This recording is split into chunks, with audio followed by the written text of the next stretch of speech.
ये भुख भी कैसी चीज रब्बा बंदे नू पढ़ने पा दिंदी जे आ जावे किते आई ते राजे तो भीख मंगा दिंदी। ये दुनिया भजी फिरदी आ जिंदगी च बड़ियां थोड़ा ने बंदा ते मुकदा मुक जांदा पर मुकदियां ना कदे लोड़ा ने।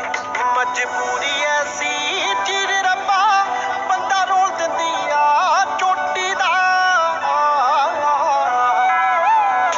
जे ढिड ना होवे कोई ना रोवे ये मसला सारा रोटी दा।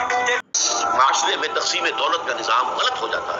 इसके नतीजे में अमीर अमीर से अमीर तर, गरीब गरीब से गरीब तर होता चला जाता है। तो इंसानों की एक बहुत बड़ी तादाद वो है कि जो ढोर डंगर हैवानात की सतह पर गिर जाती है। मैं अपना सारा वक्त, सारी मेहनत, सारी सलाहियत दो वक्त की रोटी के हुकूक में सद करनी पड़ती। जैसे कि लद्दू ऊँट हो या हल में जुता हुआ बैल हो या कोलू का बैल हो, इंसानों की अजीम अक्सरियत इसी में लगे।